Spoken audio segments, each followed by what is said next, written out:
29,000 करोड़ रुपया बांटा गया है, 40,000 करोड़ रुपए की योजनाओं की घोषणा की गई है। अब हम यहाँ इसलिए नहीं बैठे हैं ये कहने के लिए कि इसी वजह से हम लोग चुनाव हार गए। मेरा अब सीधा सरकार से एक आग्रह है कि आपने 2 लाख रुपए देने का वादा किया है, जनता ने आपको मत दे दिया, अब आप सत्ता में बैठे हैं, तो कृपा करके जो 1.5 लाख महिलाएं, 1.5 करोड़ महिलाएं हैं जिनको आपने 10,000 रुपया दिया है, उन सभी महिलाओं को अगले 6 महीने में 2 लाख रुपए तक देने की व्यवस्था कीजिए, क्योंकि अगर वो हो जाएगा तो बिहार से बेरोजगारी दूर हो जाएगी, बिहार से पलायन बंद हो जाएगा। और अगर आपने ये नहीं किया तो ये बिल्कुल स्पष्ट हो जाएगा कि आपने ये 10,000 रुपया किसी योजना के तहत नहीं दिया था, सिर्फ और सिर्फ वोट खरीदने के लिए दिया था। तो वोट खरीदने के लिए पैसा दिया गया है कि किसी योजना के तहत पैसा दिया गया है, सरकारी योजना के तहत, इसका प्रमाण इस बात पर है कि आने वाले 6 महीने में सरकार ने स्वरोजगार के नाम पर जो पैसा जारी किया है, उस क्षेत्र में और पैसा और मदद जारी की जाती है या नहीं की जाती है। हम लोग एक भी विधायक न जीते कोई बात नहीं, जन सुराज, और कई लोगों का सवाल है नीतीश कुमार को 25 सीट आने की बात है, तो मैं आपके सामने घोषणा कर रहा हूं कि जो 25 सीट हमने बात कही थी उस पर बिल्कुल कायम है। अगर नीतीश कुमार ने, उनकी सरकार ने ये वोट खरीदा नहीं है, इनको 2-2 लाख रुपए दे दे, मैं बिल्कुल राजनीति से संन्यास ले लूंगा, उसमें कहीं कोई दिक्कत नहीं है, कहीं कोई दिक्कत नहीं। बिहार के 1.5 करोड़ लोगों को 2-2 लाख रुपया नीतीश कुमार दिलवा दे, मैं मान लूंगा कि हमारे आकलन में गलती थी, हमारी गलती थी। और हमारे आकलन की बात छोड़िए, अगर बिहार से बेरोजगारी दूर हो जाए, पलायन बंद हो जाए, 1.5 करोड़ परिवार, टोटल 2.5 करोड़ परिवार में अगर 1.5 करोड़ परिवार की गरीबी दूर हो जाए, तो प्रशांत किशोर को विधायक बनने की, राजनीति करने की कोई जरूरत नहीं है, हम दूसरा काम कर सकते हैं। तो आपका अगर ये सवाल है कि 25 सीट की बात है, बिल्कुल 25 सीट से ज्यादा नीतीश कुमार को ना आना चाहिए था, ना आता। एक ही फैक्टर है, ये पैसा बांटकर जो वोट आपने खरीदा है, खरीदने का आप पर इल्जाम है। तो इसको आप इतने 20 साल से आप मुख्यमंत्री हैं, तो आप इस इल्जाम को धो दीजिए। अगले 6 महीने में 1.5 करोड़ लोगों को, 1.5 करोड़ परिवार को स्वरोजगार की व्यवस्था कर दीजिए। और अगर नहीं कीजिएगा तो हम लोग यहीं पर हैं। मैं आपके सामने एक नंबर जारी कर रहा हूं, मेरा अपना व्यक्तिगत ऑफिस का 91-216, 91-216। जितने लोग हैं जिनको भी 10,000 रुपया का बयाना नीतीश कुमार सरकार ने, अधिकारियों ने, जीविका की दीदियों के माध्यम से दिया है, इस आश्वासन के साथ कि अगर आप नीतीश कुमार को, एनडीए को वोट देंगे तो आपको 2 लाख रुपया 6 महीना में मिलेगा। तो मेरे भाई, अब समय चालू हो गया, आप आ गए हैं सत्ता में और हम लोग आराम से बैठे हुए हैं बिहार में। हर वो महिला, हर वो परिवार जिसको 2 लाख रुपया नहीं मिलता है, आप प्रशांत किशोर से संपर्क कीजिए, आप जन सुराज से संपर्क कीजिए।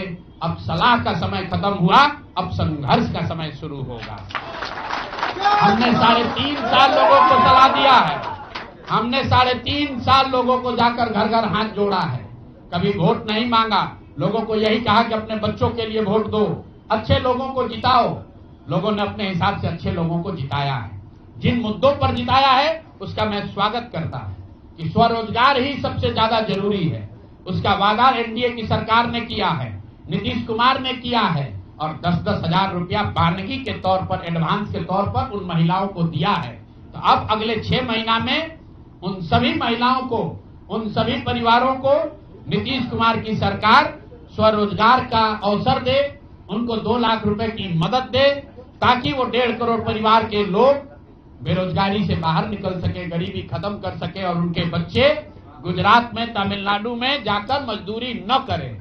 और अगर ये नहीं होगा तो हम लोग तो विधानसभा में हैं नहीं, जनता ने जो आदेश दिया है कि गांव गांव घूमिए और लोगों की मदद कीजिए, तो जिनको भैया ये 2 लाख न मिले वो प्रशांत किशोर के पास चले आइए, जन सुराज के साथियों के पास आइए, आपकी आवाज बनकर, आपके साथ खड़े होकर ब्लॉक, पंचायत, डिस्ट्रिक्ट के ऑफिसेज में, सरकारी दफ्तरों में हम लोग चलेंगे।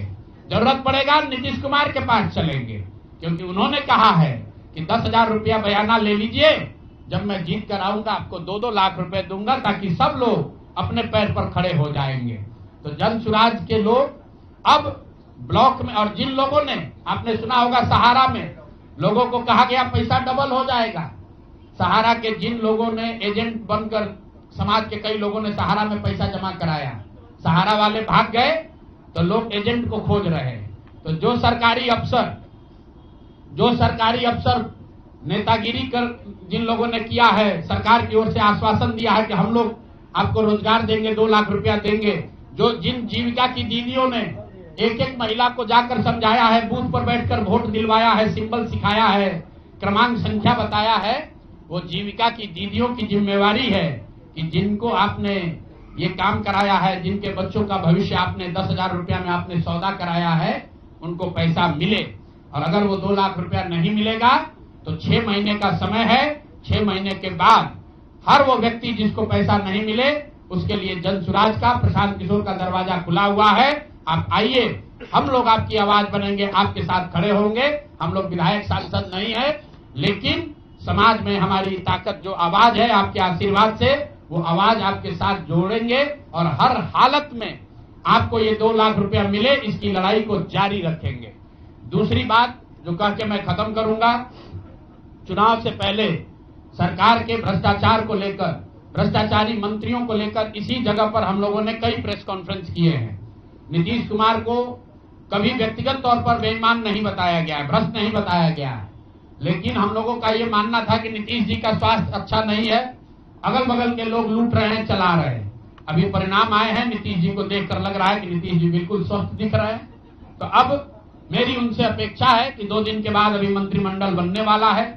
कल प्रधानमंत्री जी ने भी कहा है कि बहुत बड़ी जिम्मेवारी है, हम लोग इलेक्शन मोड में नहीं, इमोशनल मोड में हैं। तो उसी इमोशनल मोड में मेरी आपसे अपेक्षा है कि भारतीय जनता पार्टी की लीडरशिप और नीतीश कुमार एक ऐसा स्वच्छ मंत्रिमंडल बनाएं जिसमें कोई दागी मंत्री न हो, कोई भ्रष्टाचारी न हो। जनता ने आपको सरकार बनाने का मैंडेट दिया है, भ्रष्टाचार करने का, भ्रष्टाचारियों को सरकार में शामिल करने का मैंडेट नहीं दिया है, भ्रष्टाचार करने का मैंडेट नहीं दिया है, लूटने का मैंडेट नहीं दिया है। तो मैंडेट, बिल्कुल मैंडेट का सम्मान है। जनता लोकतंत्र है, जनता मालिक है, जनता ने जिनको सत्ता में बैठाया है वो सत्ता में बैठे, लेकिन सत्ता में बैठकर लूटने का मैंडेट जनता ने नहीं दिया है। तो मेरी अपेक्षा है कि नीतीश जी, माननीय प्रधानमंत्री मोदी जी, अमित शाह जी, जिन्होंने बिहार की जनता को ये बताया है कि हम आपका विकास करेंगे, आपके बच्चे अब गुजरात नहीं जाएंगे मजदूरी करने,